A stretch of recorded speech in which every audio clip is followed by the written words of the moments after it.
She lied. You knew, but you didn't scream. You didn't beg for the truth. You just stopped playing dumb. And that's when everything changed. The most dangerous moment in any manipulative relationship isn't when the lie is told. It's when she realizes you've stopped believing it. You're no longer confused. You're calm, detached, quiet, but not because you're in the dark. You're quiet because now you see everything, and that's what terrifies her, because the game only works when you're chasing answers. The second you stop asking, she stops pretending. Her mask doesn't fall, it sharpens. Her manipulation doesn't end, it evolves. Now she's not hiding who she is. She's testing whether you'll still let it slide. But you're not here to be tested, you're here to wake up. This video breaks down 6 cold, calculated things bad women do when they know that you know, and how a Stoic man doesn't react. He rises.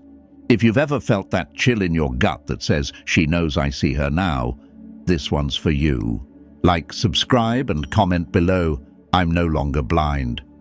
Let's talk about what happens after the mask slips. 1. She flips the script. It always starts the same way. Just when you think you're about to confront the truth, she flips the ground beneath your feet. You bring up the late-night messages, the sudden changes, the things that don't add up. But instead of explaining, she turns on the theatrics. Her tone sharpens. Her voice gets louder, faster.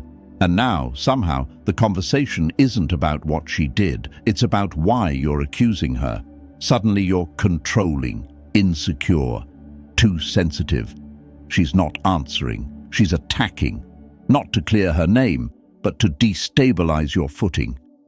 This is textbook psychological inversion, a tactic as old as manipulation itself. When a deceptive person senses they're cornered, they don't defend themselves with facts. They hijack the narrative.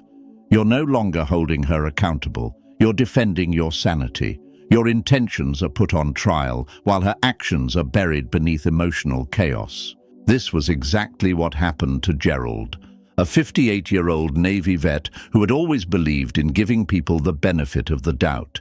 He noticed the distance, the sudden phone secrecy, the defensive posture. When he finally confronted his wife, not with aggression, just quiet clarity, he was hit with a storm. Accusations, tears, deflections. "I can't believe you'd say that after everything I've done for you." She didn't deny. She derailed. And Gerald, trained in endurance, thought staying calm would fix it. But the truth was already off the table.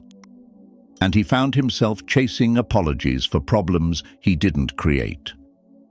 This is the emotional chess game many men find themselves stuck in, especially those who have been conditioned to talk it out, to be the one who de-escalates, to make the relationship work, no matter the cost.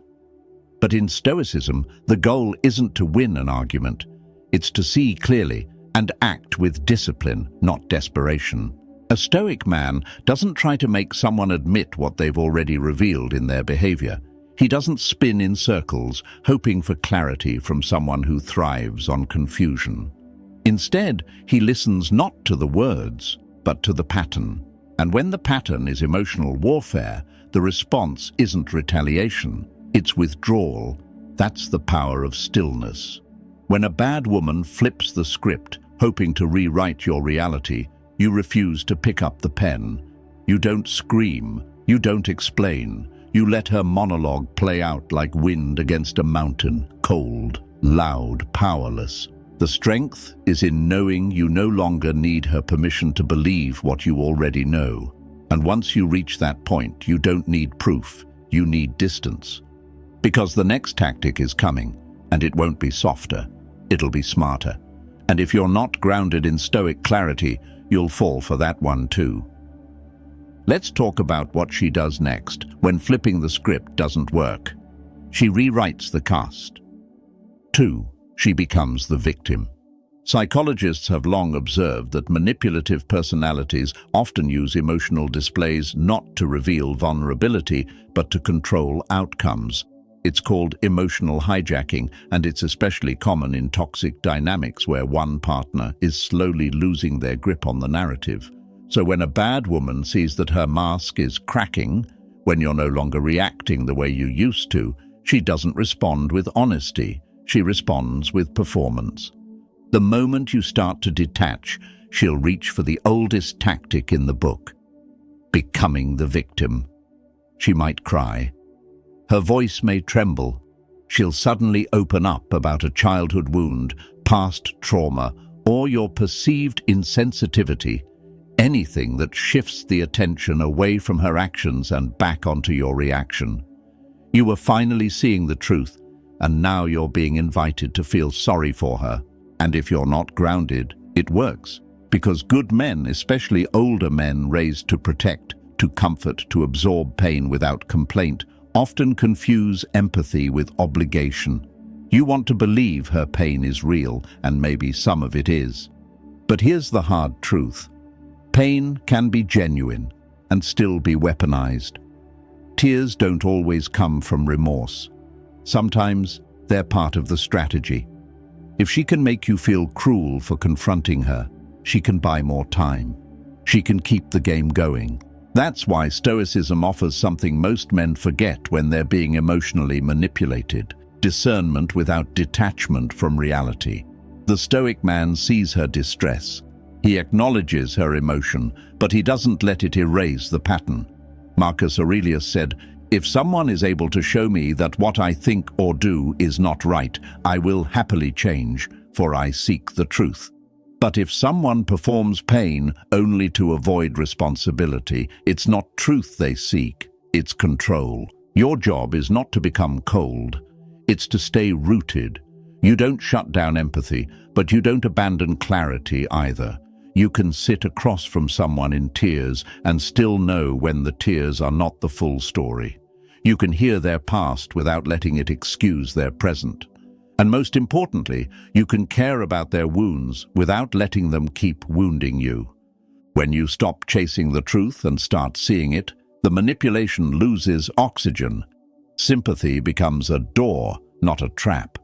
And you walk through it, not into guilt, but into clarity. Because once the victim act fails, she doesn't stop. She shifts. The game moves to the public stage, where she stops trying to confuse you and starts trying to recruit others. Let's talk about what happens when she brings the audience in. 3. She turns others against you. When a manipulative woman knows the truth is slipping out of her control, she doesn't wait to be confronted.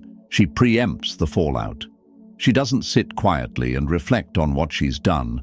Instead, she becomes the narrator of a new story, one where she is the misunderstood heroine, and you are the villain lurking in plain sight. She begins subtly, in soft conversations behind your back. A sigh here, a concerned expression there. She speaks in half-truths wrapped in vulnerability, crafting a version of events that makes her look fragile and you look frightening. This is not coincidence. It's a calculated maneuver known in psychology as reputation manipulation, an indirect form of character assassination. By the time you realize what's happening, friends treat you with suspicion, family members begin asking odd questions, and people you barely know suddenly seem distant. What you're experiencing isn't paranoia, it's orchestration. The Stoic response here is not rage, panic, or scrambling to clear your name. It's anchoring. Marcus Aurelius taught, "The best revenge is to be unlike him who performed the injury." That includes refusing to stoop to the level of rumor and performance. A Stoic man does not rush to defend his reputation in every room. He knows that truth is revealed not by debate, but by consistency. And that means living in such a way that even the lies lose power over time. You do not fix slander with reaction, you fix it with restraint. Seneca reminds us, "A gem cannot be polished without friction, nor a man perfected without trials." This is one of those trials. To be misunderstood, misrepresented, and still remain clear within yourself. That's Stoic strength. You don't chase after those who believe her. You don't waste energy proving your innocence to those who never asked for your side. You continue living in truth, calmly, consistently, and with unwavering self-control. This tactic only works when you give it fuel. When you argue, when you panic, when you try to pull others to your side, she wins. Not because she's right, but because you look unstable while she plays composed. But when you say nothing and continue walking in integrity, people begin to question what they were told. Time becomes your witness. Behavior becomes your defense. And once her smear campaign runs out of audience, she changes her strategy again. Because if the crowd won't give her power, she'll try to reclaim it directly, not through stories, but through closeness. She'll offer affection, not from the heart, but from the fear of losing her grip. Let's talk about what happens when false warmth becomes her next weapon. Fourth, she amplifies intimacy strategically. When her deflections stop working, when guilt loses its grip, when even the lies she spread about you start falling flat, she reaches for one of the oldest tricks in the manipulator's playbook, affection. But not the kind rooted in love, not in remorse. This is intimacy sharpened into a tool, closeness used like camouflage. Suddenly, the woman who was cold, withholding, and distant becomes soft, warm, almost magnetic. She touches your arm more. She initiates intimacy. She says things she hasn't said in years, and you want to believe it. After all, it feels good to be wanted again. But Stoic wisdom teaches us that not all comfort is kindness. Marcus Aurelius wrote, "The art of living is more like wrestling than dancing." What he meant was that life, and especially love, requires readiness, not passivity. Because in moments like this, the Stoic man must wrestle with discernment. Is what she's offering sincere, or is it just tactical? It's what happened to Raymond, a 62-year-old retired police officer. After years of emotional distance, disrespect, and subtle gaslighting, he finally stopped chasing answers. He stopped asking where she'd been, who she was texting, why the contempt had replaced care. And the moment he became quiet, not reactive, not emotional, her behavior shifted overnight.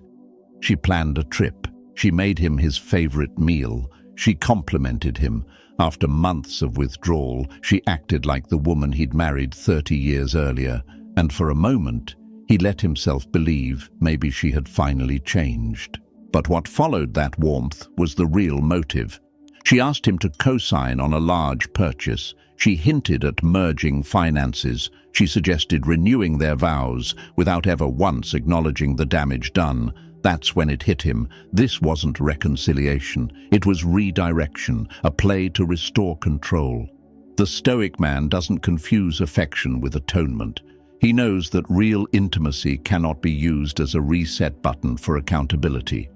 If there's no admission, no awareness, no ownership, then the sudden warmth is not love returning, it's power repositioning. Epictetus said, "If you want to improve, be content to be thought foolish and stupid." And in relationships, that means being willing to look cold when you reject a gesture that others might interpret as sweet. But truth isn't always warm, and sometimes the deepest act of strength is not responding to affection that comes from manipulation. If you fall for false closeness, the cycle resets. You go from clarity back to confusion, from distance back into dependence, and that is exactly what she wants.